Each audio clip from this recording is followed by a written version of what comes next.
नमः शिवाय। ओम नमः शिवाय। ओम नमः शिवाय। विश्वनाथ भगवान की जय। महंकालेश्वर भगवान की जय। ओंकारेश्वर भगवान की जय। कुबेरेश्वर महादेव की जय। हर हर महादेव। हर हर महादेव। हर हर महादेव। ओगरदानी त्रिकालदर्शी कैलाशी अविनाशी भगवान शिव, जिनकी पुनित पावन पवित्र शिव महापुराण की कथा भगवान देवाधिदेव महादेव की कृपा से, करुणा से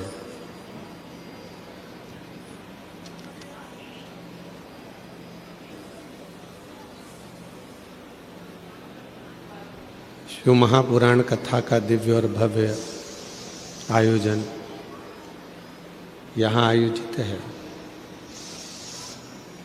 लाखों की संख्या में आप पधारे। भगवान शिव की कृपा, करुणा, उनकी उदारता, जो ये पवित्र शिव महापुराण की कथा आपके जीवन को आनंदित कर रही है और सार्थक कर रही है।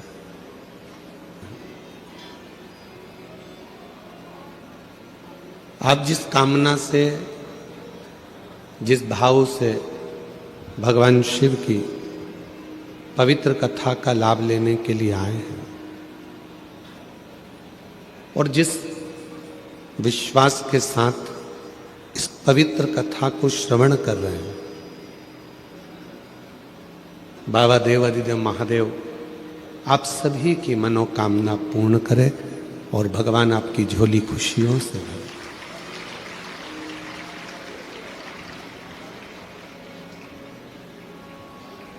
पहले कथा में कहा था, आज फिर कहते हैं, अपने आप पर, अपने पिता पर और अपने परमात्मा पर पूर्ण भरोसा होना चाहिए, पूर्ण विश्वास होना चाहिए। व्यक्ति टूटता कहां से है? जब अपने आप पर उसको भरोसा नहीं रहता, विश्वास नहीं रहता। उसको लगता है कि मैं कुछ कर ही नहीं सकता। ऐसा दुनिया में कोई सिंहासन नहीं है जिस सिंहासन पर आप नहीं बैठ सकते।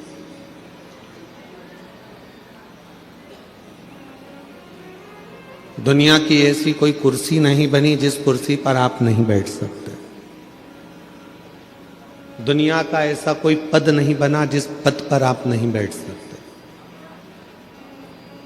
बस अपने आप में आपको पूर्ण विश्वास करना पड़ेगा और पूर्ण मेहनत करना पड़ेगा, पूर्ण परिश्रम।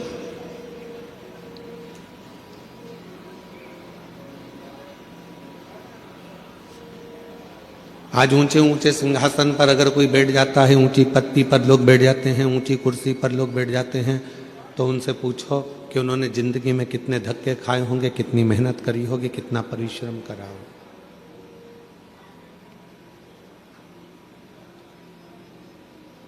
ऐसा कोई संसार में जन्म ही नहीं लिया जिसने पृथ्वी पर आने के बाद में कुछ मेहनत ना करी,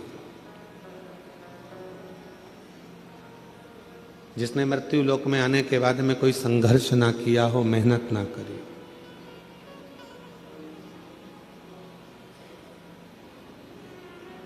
पृथ्वी पर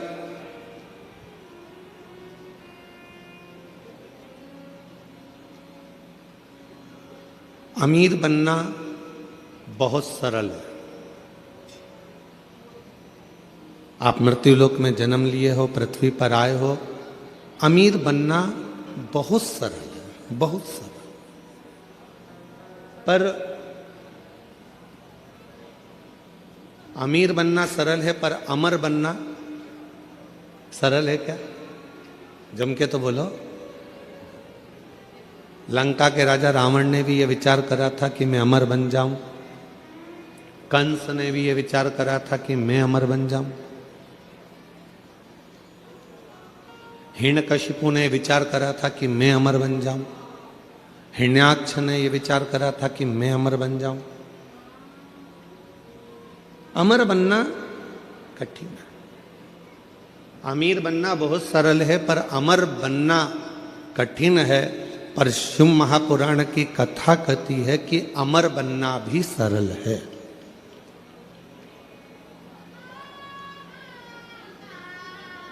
कैसे अमर हो सकते हो? जीवन मानव का मिला है, कोई अच्छा कर्म कर कर चले जाओ। मानव की देह मिली है, कोई ऐसा कर्म कर कर जाओ कि आप अमर हो जाओ। अमर।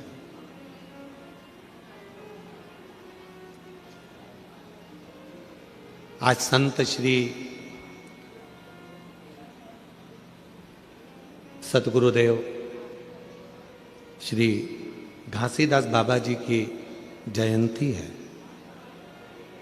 पूरे क्षेत्रवासियों को,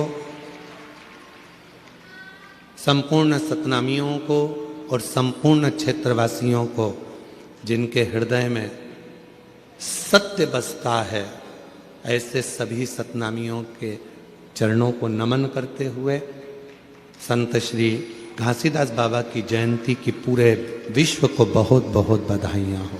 बहुत बहुत। अमीर बनना सरल है, अमर होना कठिन है। पर शिव पुराण की कथा कहती है कि अमर होना भी सरल है। कैसे अमर हो सकते हो? जैसे संत शिरोमणि घासीदास बाबा जी ने क्या करा? भेदभाव को मिटाया।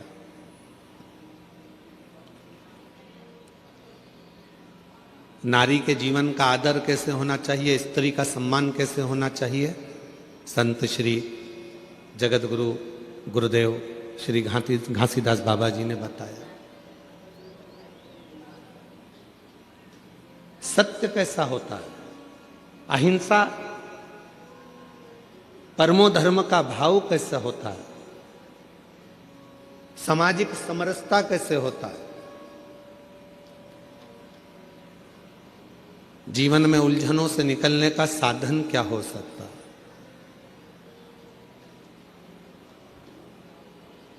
ऐसे कई संदेश संत श्री गुरु घासीदास बाबा जी ने दिए, जिसको सतनामी समाज अपने अंदर धारण करती है।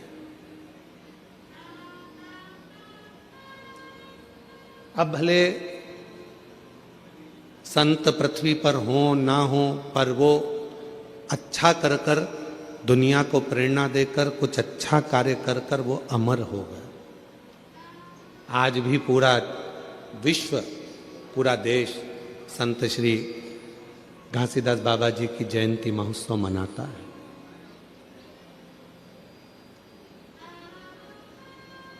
अमर होना इतना कठिन नहीं है। जरूरी नहीं कि हमारा शरीर अमर हो, हमारा शरीर रहे तो हम अमर माने जाएंगे। शिव महापुराण की कथा कहती है, अगर अमर होना है तो उसके 4 तरीके बताए गए। उन 4 तरीकों में से कोई एक तरीका आपकी जिंदगी में उतार लो, आप अमर हो गए। कौन कौन अमर होना चाहता है? जम के तो बोलो। सब होना चाहते हो ना अमर? हम भी अमर होना चाहते हैं। ठीक है, 4 तरीके में से कोई सा भी एक तरीका अपनाना है जिससे आप और हम अमर हो जाएं। पहला तरीका अपनाने के लिए तैयार हो जाओ। अपनी जिंदगी में एक वृक्ष, एक पेड़ जरूर लगाओ। आप चले भी जाओगे तो वह पेड़ अमर रहे। अमर होने के 4 तरीके बताए हैं। पहले नंबर का है वृक्षारोपण। अपने नजदीक में, अपने करीब में कोई अच्छी जगह पर एक वृक्ष लगाओ, उस वृक्ष की परवरिश करो और उस परवरिश को कर कर उस वृक्ष को लगाकर बड़ा करो। हम रहें चाहे ना रहें, वो पेड़ जब तक पृथ्वी पर रहेगा दूसरे को छाया देता रहेगा। लोग तुम्हें याद करते रहेंगे कि हमारे काका जी ने ये पेड़ लगाया था। ये अमर होने का तरीका है।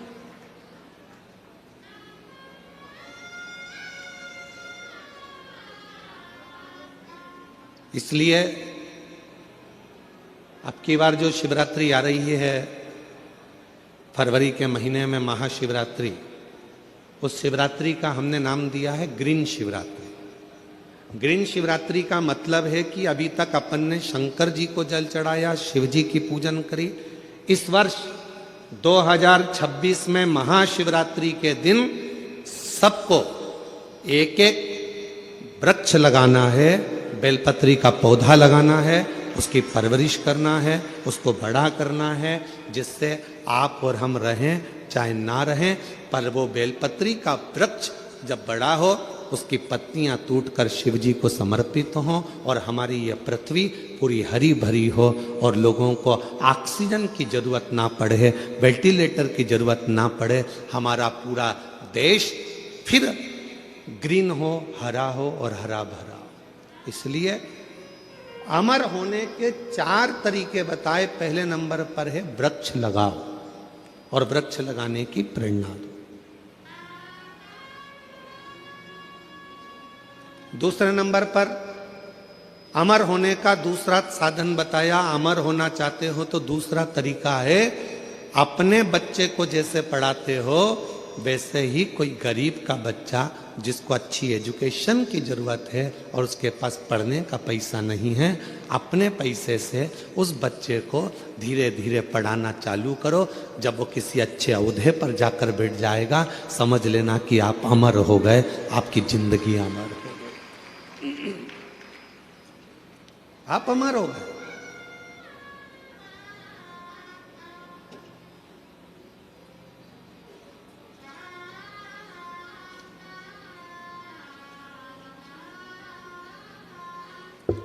तुम्हारे मरने के बाद चौराहे पर तुम्हारा पुतला लगे चाहे ना लगे, तुम्हारे मरने के बाद घर के लोग तुम्हारा पुतला तुम्हारी जमीन पे लगाएं ना लगाएं, तुम्हारे मरने के बाद तुम्हारे घर के लोग तुम्हारा फोटो लगाएं चाहे ना लगाएं, पर अपने जीते जी ऐसा कर्म कर कर जाना कि मरने के बाद भी लोगों के दिल में तुम्हारी जगह बनी रहे, तो अमर हो।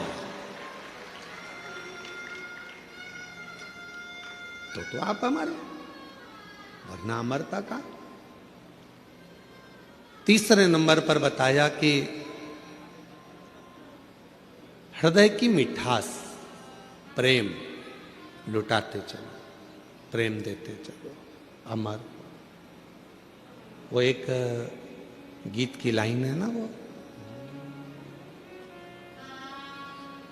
राम आए जो दीन दुखी,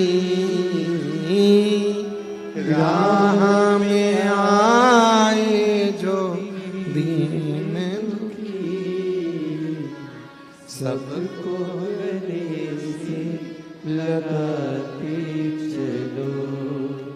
ये माइक की गंगा नहीं चल रहा है, बहाते चलो, प्रेम की गंगा बहाते चलो, प्रेम की गंगा बहाते चलो, जोत से जोत जलाते चलो,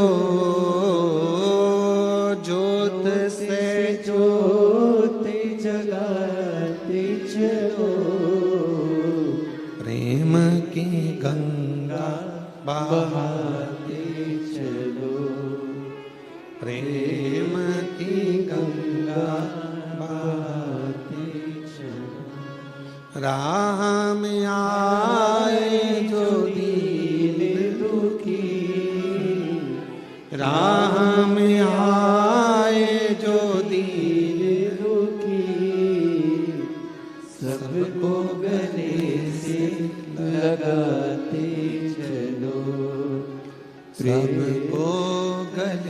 से लगाते चलो। तीसरा साधन है अपने व्यवहार को मीठा रखिए, प्रेममय रखिए, स्नेहमय रखिए, अच्छा रखिए,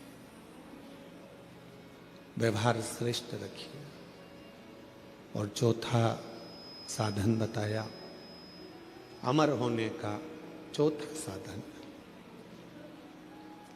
अपने बच्चों को अच्छा संस्कार देकर चलिए। जब वो बच्चे अपने संस्कारों में ढल जाएंगे तो समझ लेना कि आप अमर हो गए, आपके बच्चों के संस्कार के रूप में।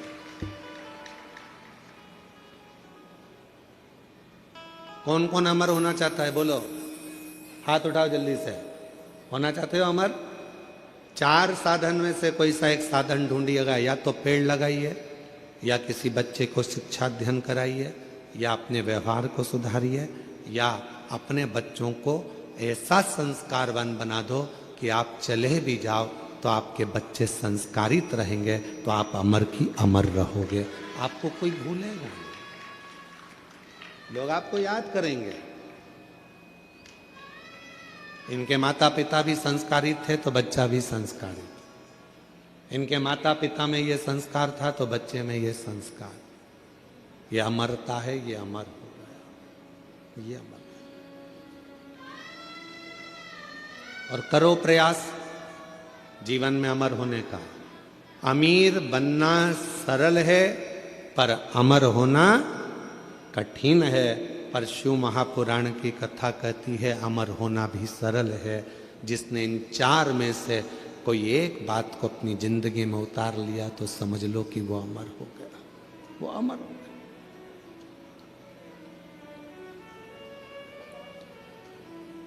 अच्छा करते चलो।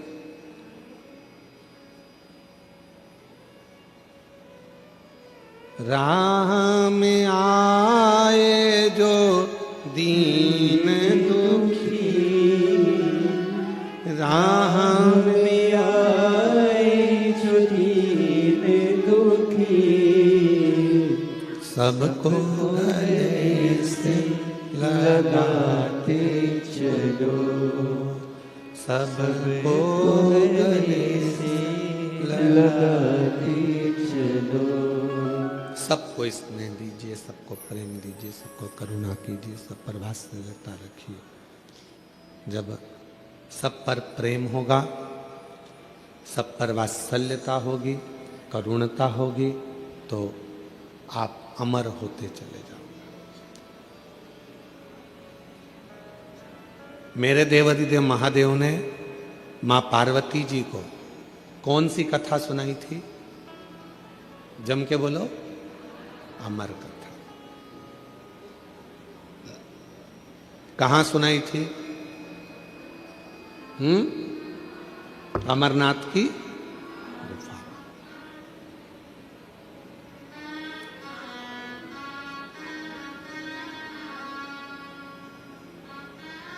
सर्प को सुनाई थी क्या? जम के बोलो, नहीं। चंद्र को सुनाई थी? नंदी को? नहीं। मेरे भगवान देवाधिदेव महादेव ने अमर कथा सुनाई तो केवल मां आद्य शक्ति पार्वती को सुनाई।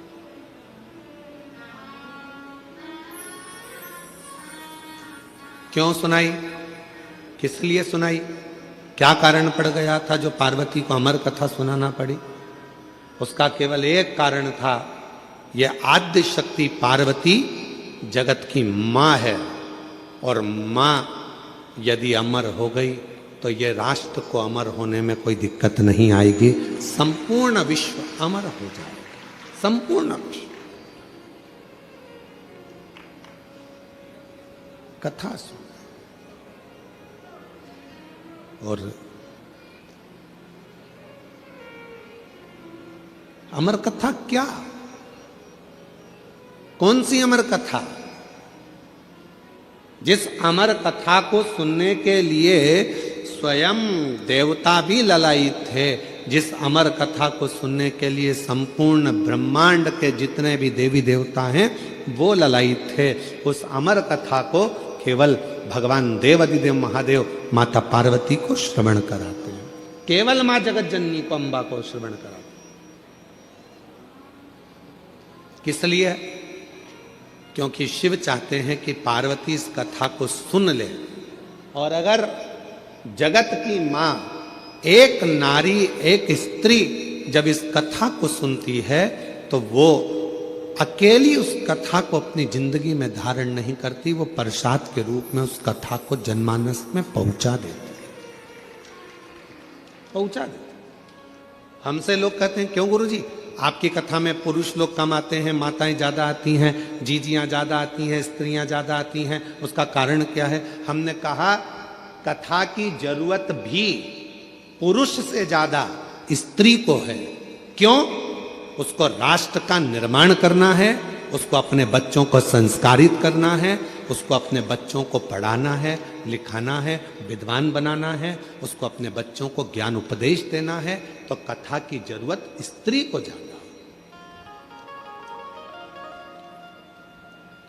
फिर किसी ने कहा आप स्त्रियों की इतनी तारीफ करते हो, आप महिलाओं की इतनी तारीफ करते हो, तो स्त्रियां रोती क्यों हैं?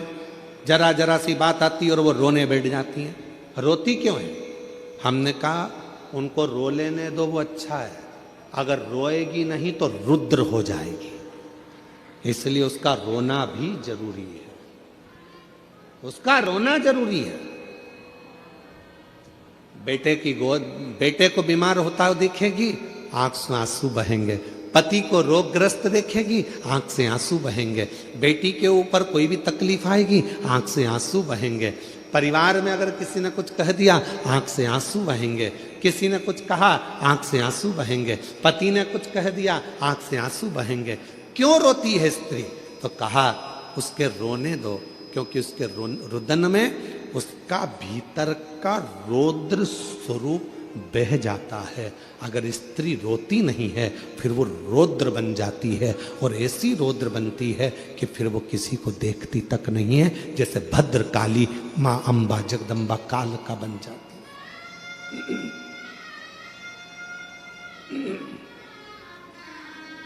फिर वो भद्रकाली वो काल का बन।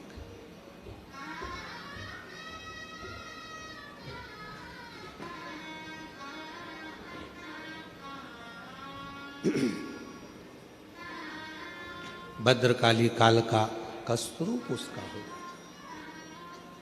आपने देखा मां काली का चरण किस पे रखा हुआ है? बोलो, जम के बोलो, नीचे कौन सोए? जम के बोलो जरा, बाबा भोलेनाथ। क्यों?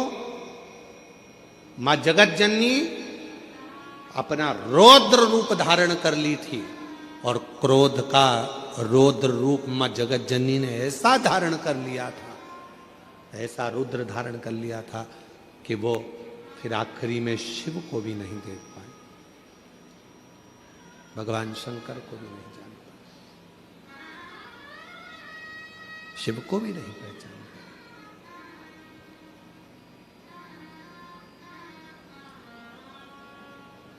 तो अमर कथा पार्वती जी को, अमर कथा केवल जगत जननी जगदम्बा अम्बा पार्वती को सुनाई दी। हाँ, कथा एक स्त्री के जीवन में जब आती है तो वो कथा को जनमानस को परोस देती, परोस।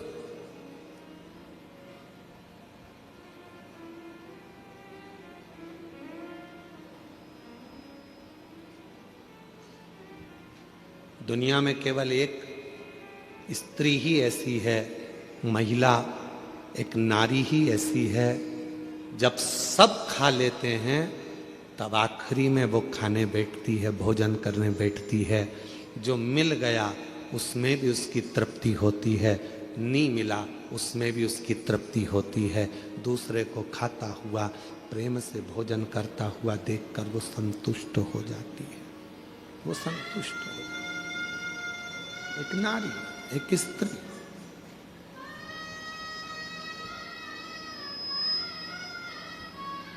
कल कथा चल रही थी भगवान देवादिदेव महादेव के मंथन की,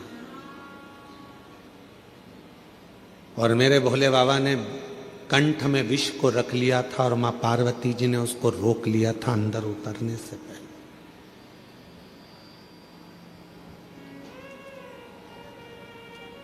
उतरने से पहले रोक लिया था। दुनिया के आधे से ज्यादा क्राइम घर में रहने वाली स्त्री रोक सकती है। घर में रहने वाली नारी, घर में रहने वाली एक महिला दुनिया में होने वाले आधे से ज्यादा क्राइम को रोक सकती है। कैसे रोकेगी? अपने पति को अच्छा उपदेश देकर, उसको समझाकर, अपने बेटे को अच्छा संस्कार देकर, अपनी बेटी को अच्छा ज्ञान देकर, अपने ससुर को अच्छा ज्ञान देकर, अपने पिता को अच्छा उपदेश देकर, अपने भाई को अच्छा ज्ञान देकर, उपदेश देकर। दुनिया में किसी सरकार की इतनी सामर्थ्यता नहीं है जो क्राइम को रोक सके। क्राइम को केवल एक रोक सकती है, वो घर की केवल नारी होती है जो अच्छे संस्कारों से इन क्राइम को रोक सके। एक कथा बचपन में पढ़ने को मिली थी, शायद हमें उम्मीद है कि आपने छत्तीसगढ़ वासियों ने भी इस कथा को जरूर पढ़ा होगा। हमने पढ़ा है अपने बचपन में, तो तुमने भी पढ़ा होगा। कथा सुनने को मिली थी, पढ़ने को मिली थी। एक छोटा सा बच्चा स्कूल में जाता है पढ़ने के लिए, उसको एक पेंसिल मिल जाती है। वो अपनी मम्मी को आकर बताता है, माँ मुझे ये पेन मिला है। माँ ने कुछ नहीं कहा। बच्चा दूसरे दिन स्कूल गया, कंपास चुरा कर ले आया। पेन का जो बॉक्स होता है बच्चा वो चुरा कर लेकर आ गया। माँ से कहा, माँ मैं आज बॉक्स लेकर आया हूं। माँ ने कुछ नहीं कहा। थोड़े दिन बाद बच्चा एक किताब चुरा कर ले आया। माँ ने कुछ नहीं कहा। फिर बच्चा कॉपी चुरा कर लाया। माँ ने कुछ नहीं कहा। वो बच्चा धीरे धीरे धीरे धीरे धीरे धीरे एक नामी चोर बन गया। चोर बनकर एक दिन पकड़ा गया, थाने में बंद हुआ। पुलिस वालों ने उसको खूब मारा, अंदर बंद कर दिया। और बंद करने के बाद आखिरी में जज के सामने उसको खड़ा करा गया और उसको मृत्यु दंड की सजा मिल गई। मृत्यु दंड की जब सजा मिली तो उससे पूछा गया, तेरी अंतिम इच्छा क्या है? उसने कहा, मैं अपनी माँ के कानों में कुछ कहना चाहता हूँ, बस अंतिम इच्छा मेरी ये है। उसकी माता को बुलाया गया। उसके मरने के पहले जब माँ आई, उसकी माँ के कानों के अंदर उसने कुछ कहना चाहा। जाओ, तुम्हारा बेटा तुम्हारे कानों में कुछ कहना चाहता है।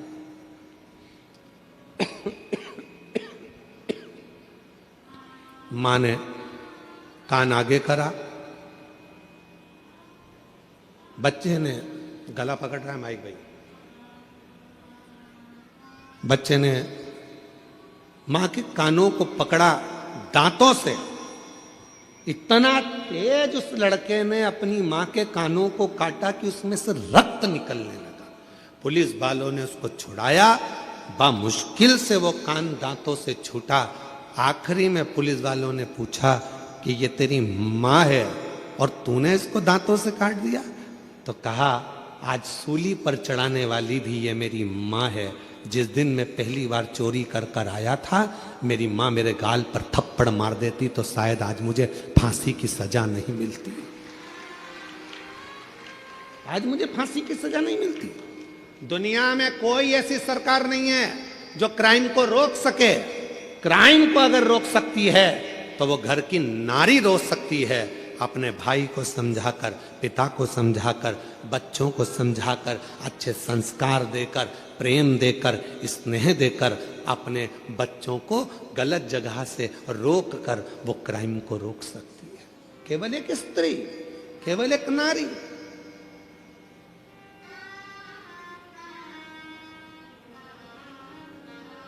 उसको रोकना कठिन है, परंतु मां रोक सकती है, स्त्री रोक सकती है, नारी रोक सकती है।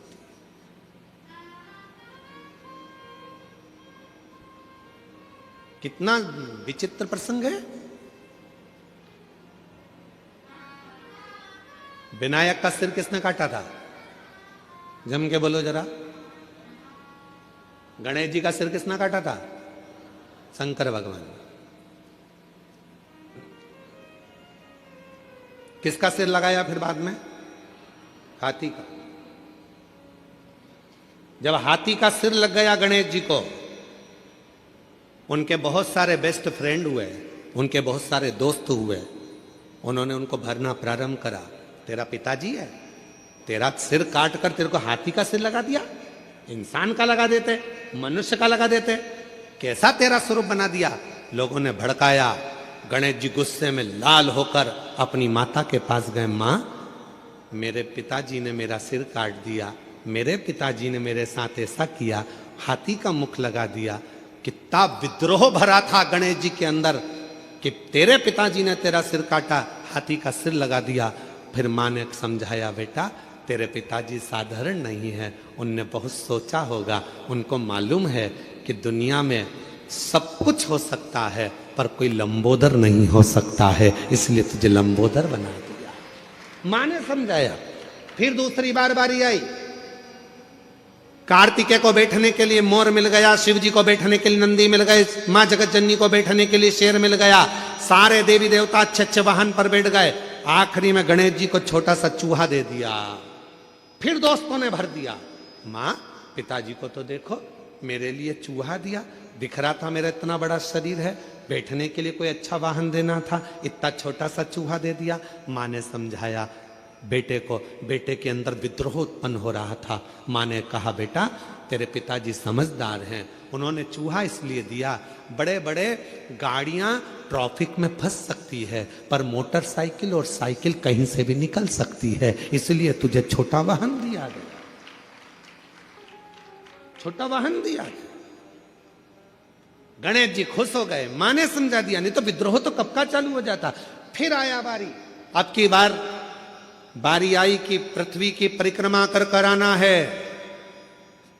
मां, सब ने कहा तेरे पिताजी को मालूम था कि तेरे पास चलने के लिए कुछ नहीं, इतना छोटा सा चूहा कितने दिन में पृथ्वी की परिक्रमा करेगा। पिताजी को मालूम था कार्तिकेय जीतेगा, उसको प्रथम गिनती में ला दूंगा। पर गणेश जी, तेरे पिताजी ने तेरे साथ चाल चल। गणेश जी को विद्रोह आया। मां के पास गया। मां देखो, पिताजी ने ये कोई बात बोलना चाहिए कि पृथ्वी की परिक्रमा जो करेगा पहले वो प्रथम गिनती में आएगा। अब तो मेरे पास तो इतना छोटा सा चूहा धीरे धीरे चलेगा, कब तक पृथ्वी की परिक्रमा करेगा। मां ने समझाया, बेटा तेरे पिताजी हैं, वो जानते हैं कि तू इतने बड़े चूहे पर बैठकर पूरी पृथ्वी की परिक्रमा नहीं कर सकता, इसलिए तेरे पिताजी ने मेरे कानों में कह दिया था कि एक काम कर, गणेश जी को बोल देना पूरी पृथ्वी की परिक्रमा ना करे तो माता पिता की परिक्रमा कर लेना, फल प्राप्त हो जाए। जब जब व्यक्ति के दिल में विद्रोह उत्पन्न होता है, जब जब व्यक्ति गलत सोचता है, गलत विचार लाता है, अगर घर की स्त्री, घर की नारी, घर की महिला, घर की माँ, घर की बेटी, घर की बहन, घर की भाभी, घर की बुआ, घर की चाची, घर की काकी, घर की मामी, घर की स्त्री जब उसको समझाती है तो कोई पुरुष कोई गलत काम करने के लिए जा नहीं सकता। विद्रोह कब उत्पन्न होता है? जब घर की नारी उसको भर दे। देख लो तुम्हारे भाई को, देख लो तुम्हारे मामा को, देख लो, जब अंदर इतनी ईर्ष्या भर दी जाती है कि पुरुष फिर क्राइम करने को आगे बढ़ जाता है और तलवार लेकर, चक्कू लेकर दौड़ पड़ता है। 10 मिनट का क्रोध, उस व्यक्ति ने चक्कू मारा, 10 मिनट का क्रोध आया और मालूम पड़ा वो 10 मिनट का क्रोध उसकी 10 साल की जिंदगी को बर्बाद कर दिया। 10 साल की जिंदगी। किसी की सामर्थ्यता नहीं जो क्राइम को रोक दे। क्राइम को केवल एक घर की मां, घर की स्त्री, घर की नारी रोक सकती। अच्छे संस्कारों से, अच्छे विचारों से, अच्छी सोच से, अच्छे भाव से। और मत बुरे कर्म कर बंदे, वरना पछताएगा। भगवान की आंखों से तू बच नहीं पाएगा, तू बच नहीं पाएगा। शिव के गले में विष पड़ा हुआ था, उस विष को स्वयं मां आदिशक्ति पार्वती कंठ में उतरकर उस विष को रोक दिए हैं। वो विष रोक दिया।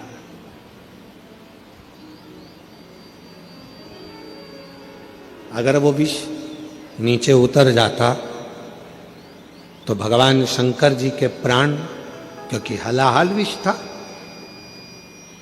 हलाहल विष, शिव के प्राण जा सकते थे। पार्वती जी कंठ पर बैठ गई और विष को नीचे नहीं उतरने दिया। विष नीचे नहीं उतरा।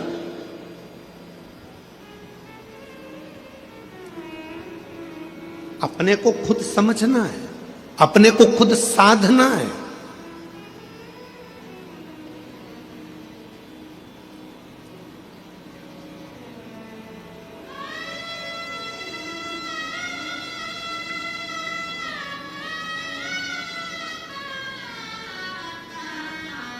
जब हम अपने आप को साधेंगे, अपने आप को समझेंगे, तो दुनिया में समझने वाले सब हो जाएंगे।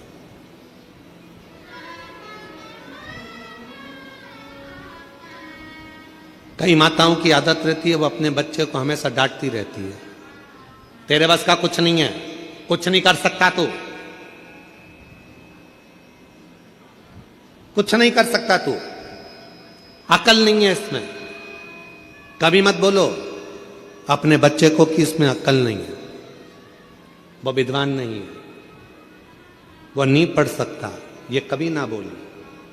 करेगा एक दिन, वो भी इतिहास रच कर रहेगा, उसके अंदर वो बल देवाधिदेव महादेव देगा, वो बल देगा परमात्मा उसको, वो शक्ति देगा परमात्मा उसको। कैसे नहीं हो सकता?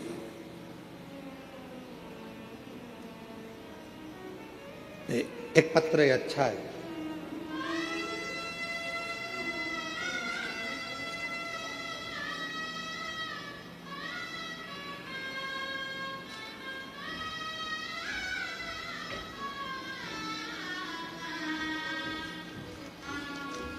मीना चौहान, पति यशवंत चौहान, बेटे का नाम पंकज चौहान, स्थान कसारीडीह, कन्हैयापुरी, दुर्ग। कहीं बैठे हो तो हाथ आप ही हैं दीदी, हाथ हिला दो, आ जाइए, बेलपत्र लेकर जाइए, आइए। मैं पशुपतिनाथ व्रत का और एक लोटे जल का क्या वर्णन करूं गुरुदेव।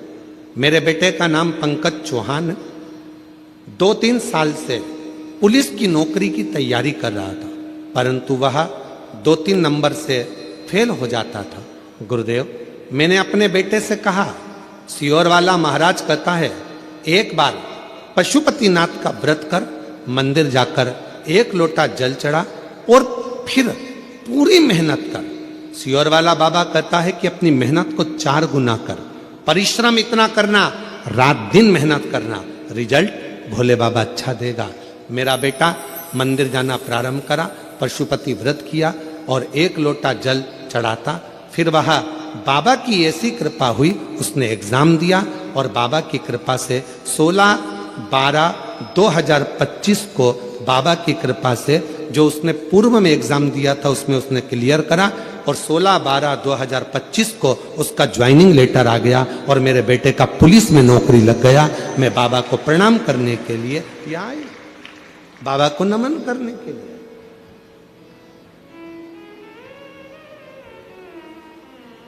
अब क्यों कहो अपने बच्चों से कि तेरे बस का कुछ नहीं है?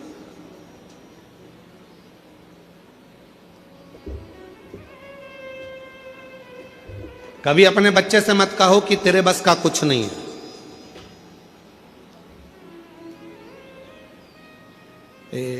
उस बच्चे का स्मरण में हमको नहीं आ रहा जिसने बल्ब की खोज करी थी, लाइट जो होती है ना बल्ब, इसकी खोज करी थी। तो उसके स्कूल से उस बच्चे के लिए लिखकर एक लेटर दे दिया गया था और कह दिया था तुम्हारा ये बच्चा बहुत ज्यादा विद्वान नहीं है, अक्ल नहीं है, मूर्ख है, इस बच्चे को तुम अब कभी स्कूल मत भेजना, इसको निकाल दिया गया। माँ को लाकर लेटर दिया तो माँ ने पढ़ा, बच्चे ने पूछा माँ इसमें क्या लिखा है, माँ ने कुछ नहीं बताया, कहा तुम्हारा बेटा पढ़ने में बड़ा होशियार है, हमारा स्कूल इस बच्चे के लायक नहीं है, बच्चे के लायक हमारा स्कूल नहीं है। बच्चे ने कहा मां फिर मैं कहां पढ़ूंगा? मां ने कहा तू मेरे पास पढ़ना, घर में पढ़ना। मां ने अपने बच्चे को इतना पढ़ाया, इतना विद्वान बनाया कि वो बच्चा खुद एक अच्छा साइंटिस्ट बनकर बल्ब की खोज कर लेता है और पूरे विश्व को प्रकाशमय कर देता है। जब मां मर गई, माता के प्राण चले गए, उसने अलमारी खोली, माता की अलमारी में से डब्बा निकला, डब्बे में से वो लेटर निकला जो उसको स्कूल में दिया गया था। उस लेटर को जब उस बच्चे ने पढ़ा तो उसमें लिखा था कि आपका बच्चा विद्वान नहीं है, उसमें गुण नहीं है पढ़ने के, वो बहुत कमजोर है, हमारा स्कूल इसको नहीं पढ़ा सकता, इसको घर ले जाओ। हमारे स्कूल से इस बच्चे की हम टीसी निकाल रहे हैं, इस बच्चे को दे रहे। पर मां ने उसको विद्वान बना, मां ने उसको।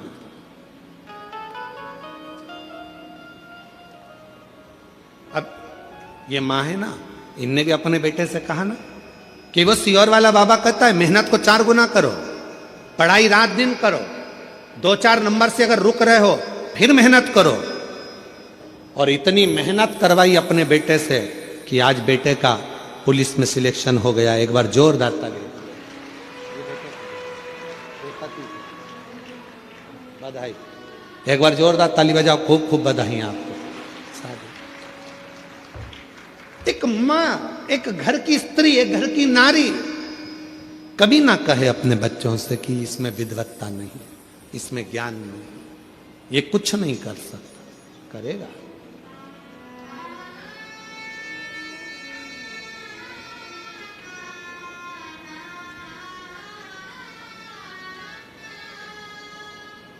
कौन है जो नहीं पढ़ सकता? करेगा। अमीर बनना सरल है, अमर होना जम के बोलो कठिन है। पर जिसने 4 बातों को स्मरण कर लिया वो भी अमर हो गया। अमर होने के लिए कुछ नहीं कर सकते तो एक काम तो जरूर करना है। क्या करना है अपने को? एक पेड़ लगाना, वृक्षारोपण करना, भारत की भूमि को फिर ग्रीन करना, हरा भरा करना, फिर करना, अमर होना। पार्वती जी कंठ में पहुंच गई और मां आद्य शक्ति पार्वती जी ने कंठ में जाकर विष को रोक दिया। विष को रोका, विष रुका है। अगर मां नहीं पहुंचती तो विष नीचे उतर जाता। मां ने उसको कंठ पर रोक दिया, कंठ पर। पार्वती जी बैठी हैं कंठ में, विष को नीचे नहीं आने दे रही है। विष को अगर एक महिला सोच ले, एक नारी सोच ले, एक स्त्री सोच ले तो घर के अंदर बुराई नहीं आ सकती, घर के अंदर बुरे विचार नहीं आ सकते, घर के अंदर बुरा खाना नहीं आ सकता। बुराइयां किसके घर में प्रवेश करती हैं? जहां बुरे विचार इकट्ठे होना चालू हो जाते हैं। बुरे विचार। कितने लोग बैठे हैं यहां पर जो रोज नहाते हैं?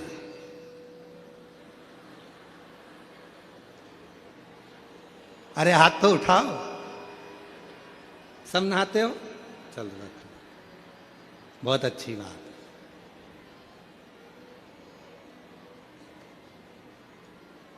कितने लोग बैठे हैं यहां पर जो रोज साबुन लगा के नहाते हैं?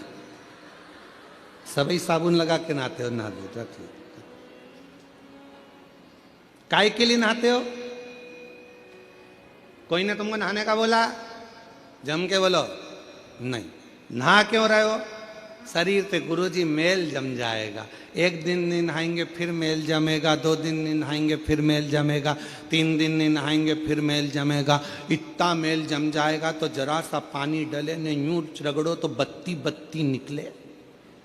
बत्ती बत्ती ऐसी और इतना मेल जम जाए तो यहां रगड़ो नहीं तो ही बत्ती दिखे दादा, तो ही बत्ती। इसलिए नहाना बोलो बोलो जरूर। रोज का मेल रोज साफ होना चाहिए। उसी तरह याद रखना अपने घर में अगर थोड़ा सा भी गंदगी आना चालू हो जाए, कोई मदिरा का पान करने लगे, कोई गलत भोजन करने लगे, गलत विचार लेकर आ रहा है, उसी दिन मेल को साफ कर दो, वरना वो मेल जम जाएगा। मेल जम जाए, वो मेल जमेगा। काय से आए हो आप लोग यहां पर कथा सुनने के लिए? पैदल, मोटरसाइकिल से, फोर व्हीलर गाड़ी से, बस से? बोलो तो जम के। मान लो बीच में मोटरसाइकिल खराब हो गई या उसका पेट्रोल डीजल खत्म हो गया तो क्या करोगे? उसमें नली का पानी डाल लोगे? अरे बोलो तो जम के। नहीं, अगर नली का पानी डाल लो तो मोटरसाइकिल चले कि नहीं चले? अरे बोलो तो नहीं चले। क्या करेगी वो? अटक जाए। चलेगी क्या मोटरसाइकिल? नहीं चले। कौन बोल रहा है? नहीं, इधर से एक छोटा बच्चा बहुत प्रेम से बोल रहा है। कौन बोल रहा है? हाँ, आजा, दौड़ के आजा मेरे पास। आजा, दौड़िया, तू भी आजा, आजा, दौड़ के आ, जल्दी दौड़ के आ, आजा।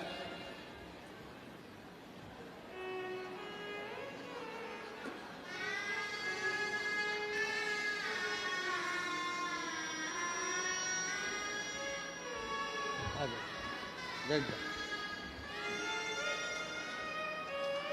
तू भी आ जा, इधर आ, इधर आ, बैठ जा इधर। अब तू कहाँ बैठेगा बेटा? इधर साइड बैठा दे, इधर इधर इधर।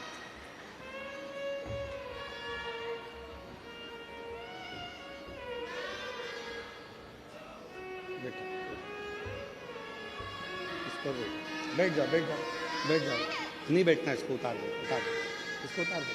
नहीं, गिर जाएगी, इसको उतार, इसको उतार, बिठा, तू बैठ जाएगा। मोटरसाइकिल नाली के पानी से चलेगी? नहीं। जम के बोलो जरा। नहीं, नहीं चलेगी। गाड़ी नाली के पानी से चलेगी? नहीं, नहीं चलेगी। तो ये शरीर दारू से चलेगा? नहीं, नहीं चलेगा। चलेगा? नहीं, नहीं चलेगा। अच्छी गाड़ी चलाना है तो अच्छे पेट्रोल की जरूरत है, और शरीर को अच्छा रखना है तो अच्छे भोजन और पानी की जरूरत है। इसमें गटर का पानी मत डालो। नाली का पानी, ये दारू का जो नशा है, ये गंदा नाली का पानी है। क्या है वो? पानी। गंदा नाली का पानी है। जरा साथ में बोलो। दारू क्या है? गंदा नाली का पानी है। इसको किसी को भी पीना नहीं चाहिए, नहीं पीना चाहिए। इसलिए क्या करना चाहिए? शिव कथा सुनो, गाड़ी भी चलाओ, होशियारी से चलाओ, सीट बेल्ट बांध के रखो, और नशे में रहकर गाड़ी भी मत चलाना, और अहंकार के नशे में घर भी मत चलाना। बर्बाद हो जाओ, बर्बाद हो जाओ। बोलो हार हार। चलो लो, तुम दोनों ने अच्छी कथा बाची, जोरदार। चलो सम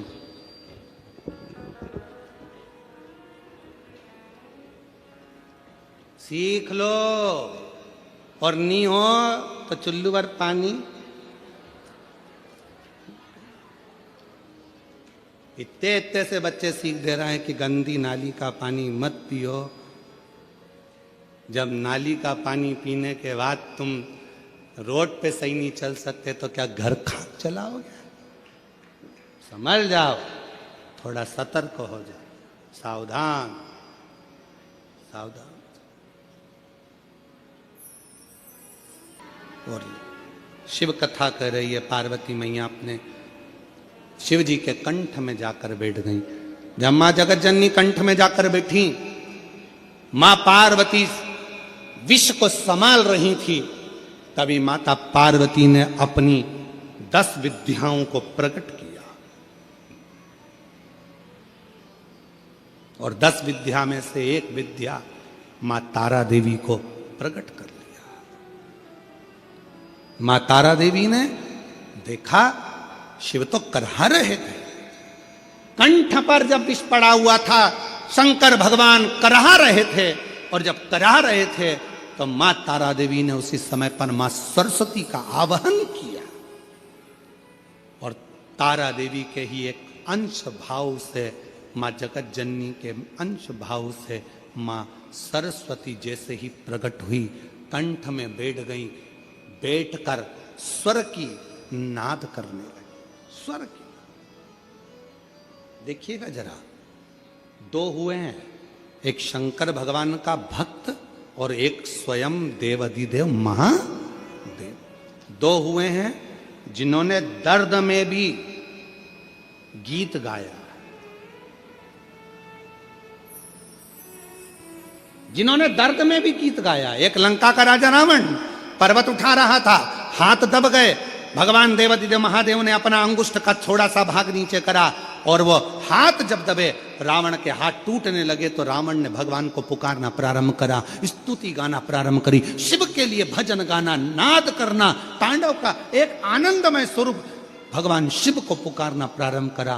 तो भगवान शंकर पीड़ा में भी भजन गुनगुना रहे थे तो शिव की कृपा हो गई। अभी शंकर भगवान के कंठ में विष है, पार्वती माता ने झेल लिया, तारा देवी ने, आद्य शक्ति ने, विद्या ने स्वयं मां सरस्वती को विराजमान कर दिया और कहा कि तुम स्वर भरिए, इस नाद से पूरी पृथ्वी, पूरा ब्रह्मांड हिलने लगेगा, ये पूरा ब्रह्मांड कांप जाएगा, पूरा ब्रह्मांड।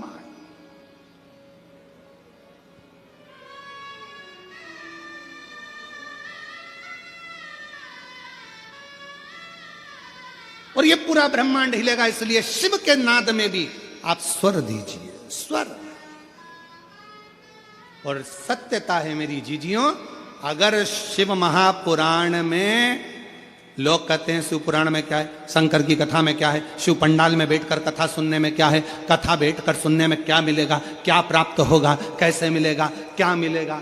कभी जीवन में अगर मौका मिले, एक बार किसी पंडाल में 5 दिन 7 दिन रहकर शिव महापुराण की कथा सुनकर देखिएगा, जिंदगी में जो कहीं नहीं मिला वो मेरा कुबेर भंडारी देकर जरूर जाएगा। कहाँ करना है, कैसे प्राप्त करना है? 1 लोटा जल, आवाज नहीं आई, 1 लोटा जल, बोल बम का नारा है, श्री शिवाय नमस्ते। शिव को भजा, शंकर। और महाराज सरस्वती ने स्वर देना प्रारंभ करा और जो सरस्वती ने स्वर दिया, कंठ में विराजमान होकर बैठी साधना तप कर रहे।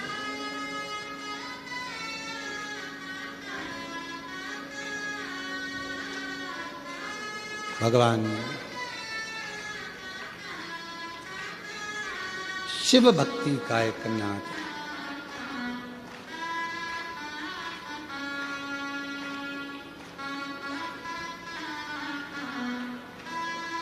और जब भगवान देवाधिदेव महादेव को मां सरस्वती ने कंठ में बैठकर जब नाद किया, नाद, जो सरस्वती माता ने जो स्वर लगाए अंदर बैठकर, जो शिव कराहा रहे थे, उसमें से भी स्वर निकल रहा था।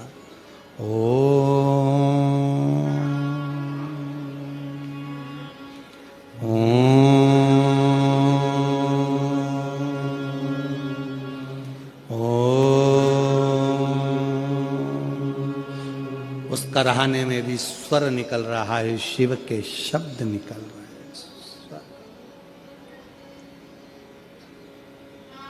विष रुका,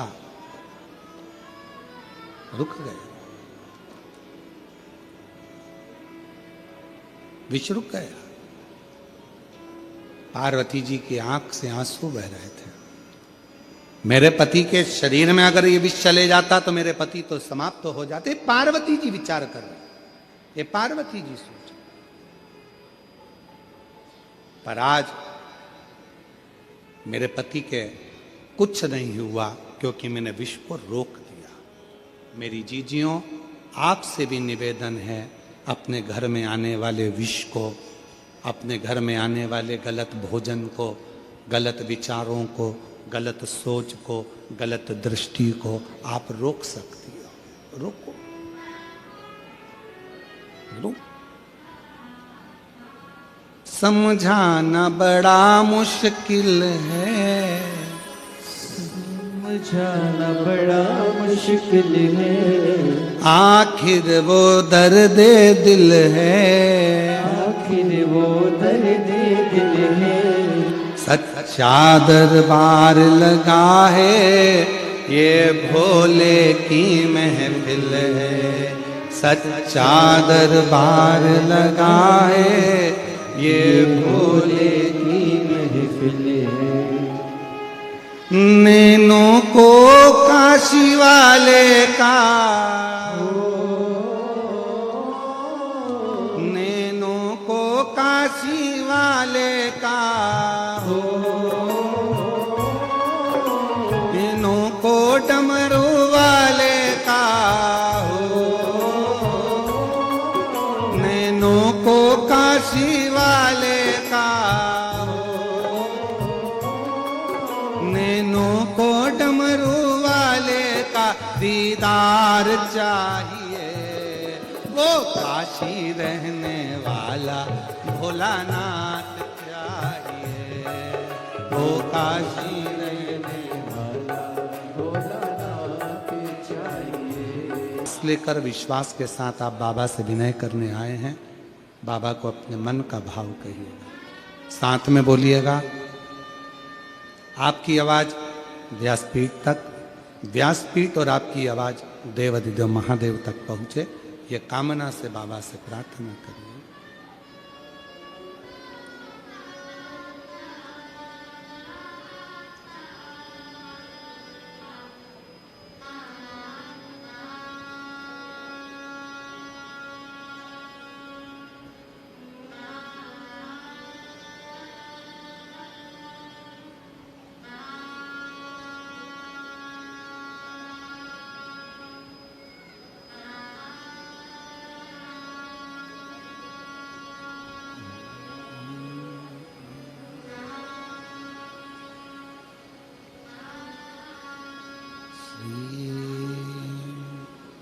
शिवाय नमस्तुभ्यं, श्री शिवाय नमस्तुभ्यं, श्री शिवाय नमस्तुभ्यं, श्री शिवाय नमस्तुभ्यं, श्री शिवाय नमस्तुभ्यं। भोला सब दुख काटो ओ भोला सब दुख काटो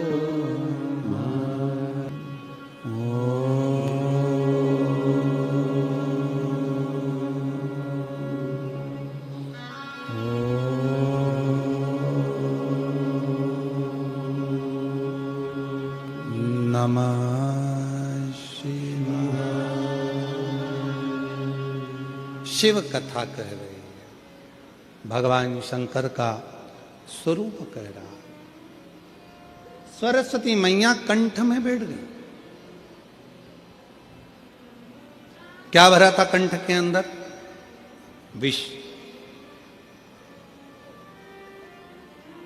जिस कंठ में विष भरा है उस स्थान पर मां सरस्वती विराजमान होकर स्वर दे रही थी।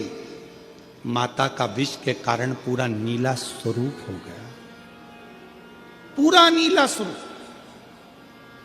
जैसे शिवजी का एक नाम नीलकंठ महादेव है, नीलकंठेश्वर महादेव। शिव का एक नाम नीलकंठ महादेव है, वो सरस्वती मैया का स्वरूप भी नीला पड़ गया, नीला। महाराज, जैसे ही मां सरस्वती सामने प्रकट हुई, कंठ से सम्मुख में आई,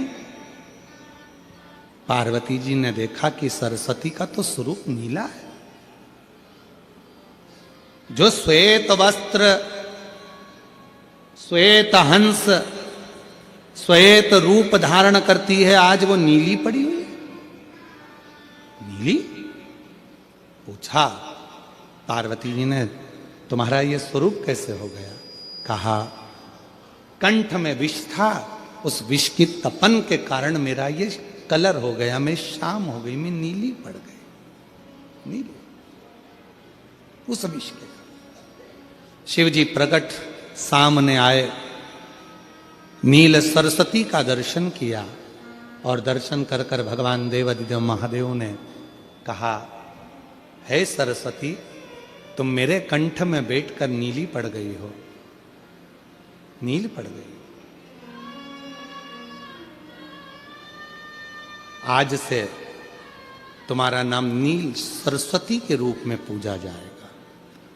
2 सरस्वती हुई हैं,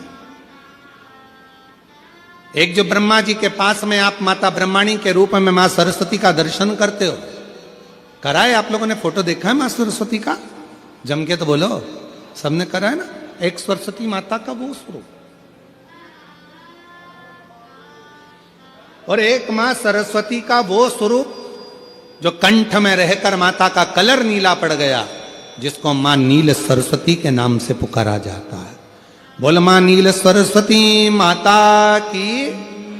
जो माता का कलर नीला पड़ गया, मां नीले स्वरूप में हो गई, मां नील सरस्वती। महाराज, ऋषि वशिष्ठ जी ने सबसे ज्यादा यदि साधना किसी की करी है तो मां नील सरस्वती की करी है, मां नील सरस्वती। और पूरे भारत में केवल उज्जैनी सांदीपनी ऋषि बाबा की भूमि, महाकाल राजा की धरा एक ऐसी है जहां पर पूरे भारत में केवल एक मंदिर ही मां नील सरस्वती का, वाग देवी का मंदिर आज भी उज्जैनी में अवंतिकापुरी में विराजमान है। पूरे विश्व में, पूरे भारत में केवल नील सरस्वती का एक ही मंदिर है, जो अवंतिकापुरी में वाग देवी मां सरस्वती का, नील सरस्वती का मंदिर है। आज पूरे भारत केवल एक सरस्वती है जिनका स्वरूप नीला है, जिनकी आराधना ऋषि वशिष्ठ जी ने करी है, जिनकी तप साधना, जिनकी आराधना स्वयं भगवान देवादिदेव महादेव कहते हैं, सुनो हे जगत जननी पार्वती, हे तारा, 10 विद्याओं में से तुम एक विद्या हो और तुमने इस सरस्वती को प्रकट किया है, तुम्हारा ही स्वरूप है। मैं वर देता हूं, जो इस नील सरस्वती की आराधना, साधना, स्मरण, स्तोत्र जप करेगा, पाठ करेगा, उच्चारण करेगा, उसको कभी ज्ञान की, कभी बुद्धि की, कभी विवेक की, कभी कमी ना हो, कभी कमी। मेरी जीजियों,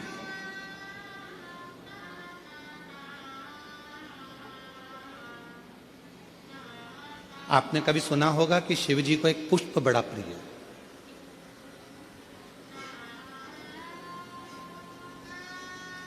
शायद आप लोगों के इधर है कि नहीं हमको नहीं मालूम, पर शिव जी को एक पुष्प बड़ा प्रिय है, जिसको शंख पुष्पी पुष्प कहते हैं,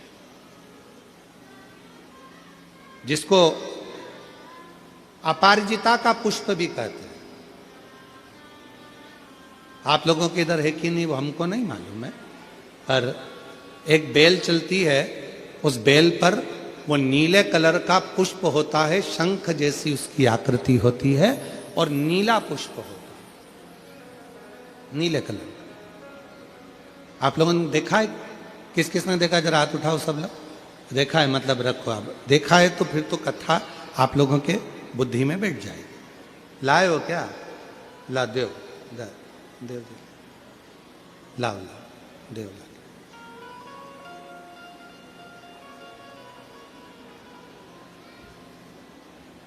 हाँ लिया लिया, आ जाओ आ जाओ।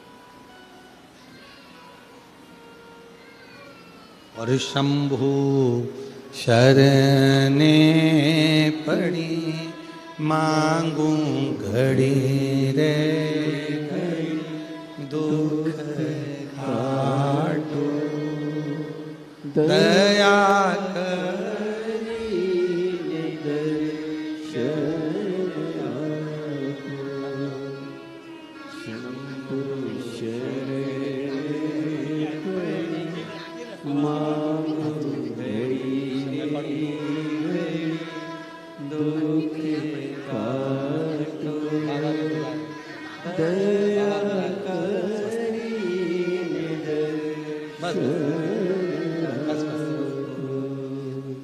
एक ऐसा नीला कलर का पुष्प होता है। देखो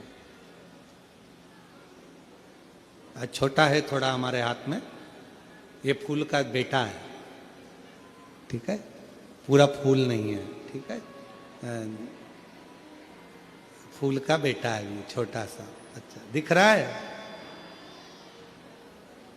काय आस्था वालों दिखाओ तो सही, दिखाओ जरा बाजू में, और थोड़ा सा पास कर दो तो सबको नजर आ जाएगा। ठीक गया? शंख पुष्पी, अपारिजात भी बोला जाता है इसको, ठीक है? हर हर विराजो विराजो। तो एक पुष्प अपन कहते हैं हमारे भगवान देवादिदेव महादेव को, भगवान शंकर को बड़ा प्रिय है ये पुष्प। अब किसी से पूछा जाए, आप कह रहे हो कि शंकर भगवान को ये नीला फूल, ये शंख पुष्पी भगवान शिव को इतनी प्रिय क्यों है, भगवान शंकर को इतनी प्रियता क्यों है? कोई से पूछे तो वो बताए चाहे ना बताए, पर शिव महापुराण का संवाद कर रहे हैं। कंठ में स्वयं मां जगत जननी ने 10 विद्या में से एक मां को याद किया, और मां तारा का एक स्वरूप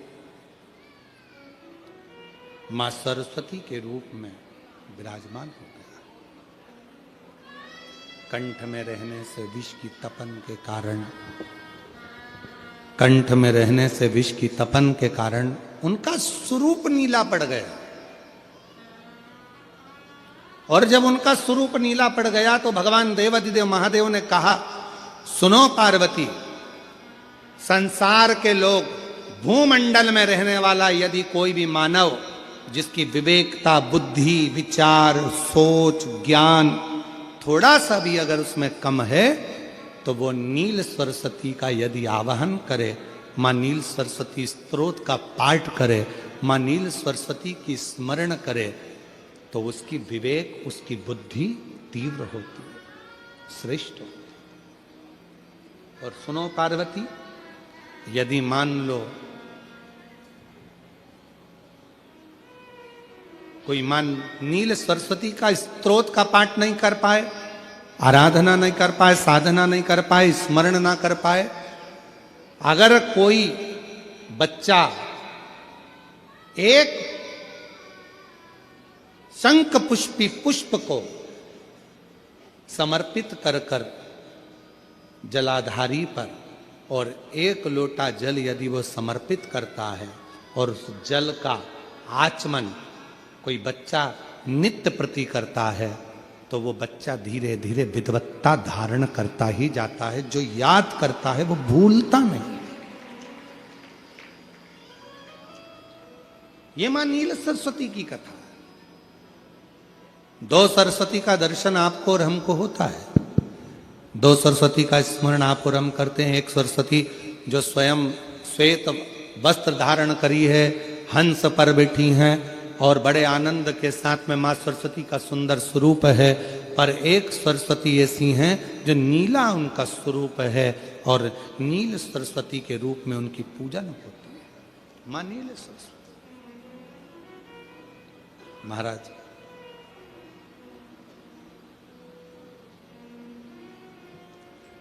जैसे कोई कोई बच्चे ऐसे होते हैं कि जन्म लेने के बाद में उनकी राल टपकती रहती है, विद्वान नहीं हो पाते, पलंग पर पड़े रहते हैं, पांव हाथ काम नहीं करते हैं और डॉक्टरों का इलाज चलता रहता है पर वो रिटर्न नहीं आ रहा है। ये इनको बढ़ाओ ना। बच्चों की मुख से राल टपकती रहती है, विद्वत्ता नहीं रहती, माइंड थोड़ा सा कमजोर होता है और शरीर भी उनका थोड़ा शिथिल रहता है। शरीर तो कई लोग कह देते हैं कि ये बच्चा थोड़ा जल्दी जन्म ले लिया इसलिए ऐसा हो गया, प्रीमेच्योर हो गया, ऐसा हो गया, वैसा हो गया। दवाइयाँ भी चलती हैं, इलाज भी चलता है पर उसका कोई लाभ नहीं मिल पाता और वो बच्चा पलंग पर पड़ा रहता है, राल टपकती रहती है, बुद्धि काम नहीं करती। छोटे छोटे भले वो 20 साल का हो गया पर 8-10 साल के बच्चों जैसी उसमें विवेकता होती है, बुद्धि होती है। मेरा निवेदन है उन माताओं से, थोड़ी मेहनत आपको करना पड़ेगी उस बच्चे के लिए। अष्टमी, नवमी और चतुर्दशी 3 तिथियां पकड़ कर रखना। कौन कौन सी? जम के बोलो। अष्टमी, नवमी, चतुर्दशी। ये 3 तिथियां ऐसी हैं, चतुर्दशी अमावस्या की भी और चतुर्दशी पूर्णिमा की। अष्टमी नवमी अमावस्या की भी और अष्टमी नवमी पूर्णिमा की। ये वो तिथियां हैं जिन तिथियों में मां नील सरस्वती का स्तोत्र का पाठ कर कर एक शंख पुष्पी पुष्प, एक अपारिजात का पुष्प जलाधारी पर रखकर 7 बार अगर जल का पात्र से जल चढ़ाया जाए और उसी जल को कटोरी में झेल लिया जाए, उस जल को 3 दिन तक लगातार यदि सुबह दोपहर शाम रोज उस बच्चे को देना चालू करिए, उसके हाथ पैर भी काम करना प्रारंभ करेंगे, उसकी बुद्धि भी काम करना प्रारंभ करेगी। जो वो पलंग पर पड़े पड़े राल टपकाता रहता है, उसको लोग कहते हैं कि 18 साल का हो गया और दिमाग केवल 10 साल का है, 5 साल का है, उसमें धीरे धीरे बुद्धि प्रबल होना प्रारंभ हो जाएगी और वो भी एक दिन कार्य करना प्रारंभ कर देगा। जिसको प्रीमेच्योर बच्चे भी कहते हैं। लोग कहते हैं ये बच्चा जल्दी हो गया था, ये बच्चा बीमार पड़ गया था, बचपन में इसको कोई इंजेक्शन ऐसा लग गया था, बचपन में ऐसा हो गया था, बचपन में वैसा हो गया था, गर्भाशय का जल उसके मुख में चले गया था, तो ये बच्चे की ऐसी गति हो रही है। उस बच्चे के लिए अगर आपके आसपास के क्षेत्र में भी कोई बच्चा ऐसा है तो उसको मां नील सरस्वती का स्मरण जरूर कराएं। और अगर आप लोगों के पास में मां नील सरस्वती का स्तोत्र का पाठ ना मिले तो प्रयास करिएगा, मोबाइल पर सर्च कर कर मां नील सरस्वती का स्तोत्र भी निकाल सकते हो। बाजार में से गीता प्रेस गोरखपुर की किताब में भी ला सकते हो, पढ़ भी सकते हो, घर में उसका स्तोत्र का पाठ भी कर सकते हो। मां नील सरस्वती स्तोत्र का स्मरण और बड़े भाव के साथ करें स्मरण। और कोई कोई माताएं कह देती हैं, कोई बच्चा कह देता है मम्मी मुझे याद नहीं होता, याद करता हूं परीक्षा हॉल में जाकर भूल जाता हूं, मैं कुछ पढ़ता हूं बाद में जाके भूल जाता हूं, स्मरण में नहीं रहता। तो उनसे भी निवेदन है, आप मां नील पाठ नहीं पढ़ सकते, स्तोत्र नहीं कर सकते, संस्कृत में नहीं पढ़ सकते, तो मां नील सरस्वती के नाम से अष्टमी, नवमी और चतुर्दशी के दिन एक शंख पुष्पी पुष्प को, नीला कलर का जो फूल होता है बेल में लगा होता है, जो शिव जी को अति प्रिय होता है, उस पुष्प को आप जलाधारी पर रख दीजिए। जलाधारी जानते हो ना सब लोग? शिवलिंग पर नहीं, जलाधारी पर रख दीजिए और जल चढ़ाना 7 बार प्रारंभ करिए। बाबा देव अधिदेव महादेव आपको याददाश्तता में प्रवर करेगा। परीक्षा हॉल में जितना तुम याद कर कर गए हो, अच्छी मेहनत कर कर गए हो, तो भूलोगे नहीं। तुम्हारी बुद्धि तीव्र होती चली जाएगी, प्रबल होती चली।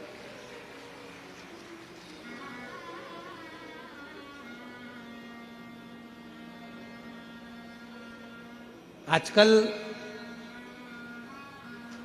आयुर्वेद में आप लोग अगर आयुर्वेदिक दवाइयाँ लेते होंगे, आयुर्वेद वालों के पास यदि जाते होंगे, तो वो भी अगर बच्चा पढ़ने में कमजोर है, बुद्धि से कमजोर है, तो उसको शंख पुष्पी की चाय पीने का भी कहते हैं। बाजार में आती होगी शायद, है?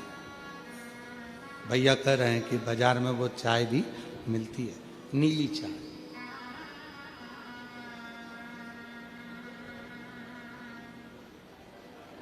महाराज याददाश्ता के लिए, उसको प्रबल करने के लिए लोग शिव कथा कर रही। कौन सी सरस्वती? जम के बोलो, जम के जरा, पूरा तो नाम बोलो। मां नील सरस्वती। तुमने डायरेक्ट कह दिया नील सरस्वती। मां कौन लगाएगा? मां है ना अपनी, तो उसका संबोधन पूरा होना चाहिए। कौन सी सरस्वती? मां नील सरस्वती का स्मरण सुख देता, आनंद देता, स्मरण सुख देता। और हम तो यहां तक कहेंगे अपने अपने घर में अगर हो सके तो ये शंख पुष्पी का एक पौधा लगा लो। ऐसा होता है वो पौधा बढ़ते जाता है, ऐसा नहीं कि सूखता है, और बढ़ता है। बच्चे लोग सुबह से उठेंगे और बच्चे लोग उठकर उस पौधे में से फूल तोड़ेंगे और शंकर भगवान को समर्पित करेंगे, तो वो पुष्प भी बच्चों के जीवन में विद्वत्ता प्रदान करेगा। वो शंख पुष्पी का पुष्प, उससे शंख पुष्पी का पुष्प भगवान देव अधिदेव महादेव को समर्पित किया जाता। आगे वर्णन आया मां सती, जो कुंभज बाबा के यहाँ कथा सुनने के लिए गई थी और शिव की परीक्षा ले लेती हैं, शिव त्याग कर देते हैं। कुंभज बाबा के आश्रम से आने के बाद में अपने ही पिता के घर में यज्ञशाला में जलकर भस्म होती हैं। हिमालय राज के घर में मैनावती जी के गर्भ से उनका प्रागट्य होता है और मां पार्वती के रूप में अवतरित होती है। शिवजी के साथ में उनका मंगल विवाह होता है। भगवान देवाधिदेव महादेव मां पार्वती की जी के साथ में उनका मंगल आनंद में विवाह का क्रम होता है। निवेदन है, विवाह का मतलब केवल वो नहीं कि वहां वहां लूटी जाए। विवाह का मतलब होता है जहां एक दूसरे के स्नेह के प्रति आदर का भाव, सम्मान का भाव। बहुत धन होगा तो विवाह श्रेष्ठ है, बहुत पैसा होगा तो विवाह श्रेष्ठ है, नहीं। एक लड़की के माता पिता और एक लड़के के माता पिता, एक लड़की और एक लड़का, दो परिवार जब आपस में मिल रहे होते हैं तो उनमें धन की मूलता नहीं, मन की मूलता होना चाहिए। पर आज के जमाने में विवाह को केवल धन तक लाकर छोड़ दिया गया, मन तक विवाह नहीं रहा, उसको मन तक लेकर। मेरे ओघड़दानी मेरे शंकर भगवान मां पार्वती जी के साथ विवाह हो रहा है। जोरदार ताली बजाएं, शिव पार्वती पधार रहे हैं। सुंदर आनंदमय मंगलमय भगवान शंकर का विवाह पार्वती मैया के साथ में हो रहा है। मां जगतजननी पार्वती मैया भगवान शिव जी के गले में जयमाला पहना रही हैं। जोरदार ताली बजाइए, हर हर। भगवान शंकर पार्वती मैया के गले में जयमाला देते हैं, हर हर महादेव। सुंदर आनंदमय आज द्वितीय दिवस की कथा यहाँ विराम हुई है।